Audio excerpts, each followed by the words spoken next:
Hi guys, মই আহিছোঁ আমাৰ ৰংগশ্বৰী টুমৰ উচ্চতৰ মাধ্যমিক বিদ্যালয়ত যি ACLC এক্সামৰ যি চেণ্টাৰ আছে চেণ্টাৰখনত আহিছোঁ। ইয়াত বহুত মানুহৰ সমাগম হৈছে। ছাত্ৰ ছাত্ৰীসকলক মই নিজে ব্যক্তিগতভাৱে চকলেট আৰু কলমেৰে সম্বৰ্ধনা জনাইছোঁ, শুভেচ্ছা জনাই আছোঁ। এটা ভাল লগা পৰিৱেশ, আমাৰ ইয়াত কোনো গণ্ডগোল নাই, একো নাই, চব ধুনীয়াকৈ এজনকৈ ছাত্ৰ আহিছে। আমি চকলেট দি আছোঁ, কলম দি আছোঁ। এক ধুনীয়া পৰিৱেশ এটা সৃষ্টি হৈছে, ভাল লাগিছে। আমাৰ এই বিদ্যালয়খনত, আমাৰ এই চেণ্টাৰখনত কোনো এতিয়ালৈকে কোনো হুলস্থুলৰ পৰিৱেশ হোৱা নাই, আগলৈ হোৱা নাই আৰু ভৱিষ্যতে নহয়। এইটো আমি আজি যি প্ৰমাণ দেখাইছোঁ, ছাত্ৰ ছাত্ৰীসকলে কেনেকৈ ধুনীয়াকৈ এজনকৈ আহিছে আৰু এজনকৈ সোমাইছে। আমাৰ এই অঞ্চলৰ যিসকল অভিভাৱক আছে, বিদ্যালয়খনৰ যিসকল পৰিচালনা কমিটি আছে, এই অঞ্চলৰ মুৰব্বীসকল আছে, সকলো ইয়াত আহিছে আৰু ইয়াত যে কোনো হুলস্থুলৰ পৰিৱেশ যাতে নহয় তাৰ সকলোৱে এটা ব্যৱস্থা কৰিছে আৰু সকলোৱে সতৰ্ক হৈছে। তাৰ কাৰণে ছাত্ৰ ছাত্ৰীসকলে নিয়ম একবাৰ ধুনীয়া পৰিপাটিকৈ এজনকৈ গৈ আছে। আৰু মোৰ লগতে বিদ্যালয়ৰ কিছুমান ইউনিয়ন বডিৰ GS আছে আৰু বাকী সদস্যসকলো আছে, মোৰ লগত সহযোগ কৰিছে, ভাল লাগিছে।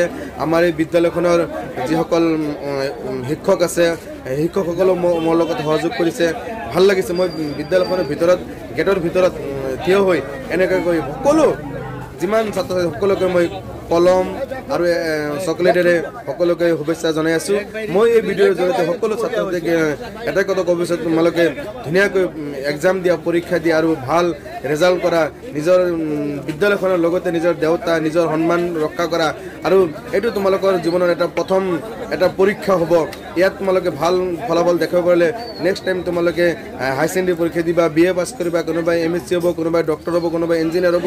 এইটো এটা প্ৰথম এটা লাইন, ৰাস্তাত উঠিব লগা এটা লাইন। এই লাইনটোতে মই সকলো ছাত্ৰ ছাত্ৰীসকলক মই শুভেচ্ছা জনাইছোঁ আৰু তেহেঁতৰ ভৱিষ্যত উজ্জ্বল কামনা কৰিছোঁ। এই আপোনালোকে মোৰ ভিডিঅ'ত দেখা পাইছে, আমাৰ এইখন বিদ্যালয়ৰ অধীক্ষক ছাৰে ইয়াতে ধুনীয়াকৈ থিয় হৈ আছে আৰু ছাত্ৰীসকলক কৈ আছে তোমালোকে এনেকৈ ছোৱালীবিলাক এটা ছাইড কৰি দিছে, ল'ৰাবিলাক এটা ছাইড কৰি দিছে ধুনীয়াকৈ। আৰু এটা কথা দৃশ্য আমি দেখাবলৈ চেষ্টা কৰিছিলোঁ, কিন্তু আমাৰ যিসকল ছাৰ আছে সেইসকল ছাৰে মোক বাধা কৰিছে, এইটো দৃশ্য তুমি দেখাব নালাগে।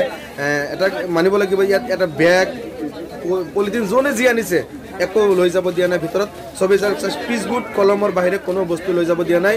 যদি কোনোবাই কোনো ল'ৰাই বা কোনোবাই বা নকল চকলো যদি কোনোবাই কৰিছে, সেই নকলবিলাকো ছাৰসকলে নিজে চেকিং কৰি কেনে ৰখাই থৈছে। এই ভিডিঅ'ত সম্পূৰ্ণ মই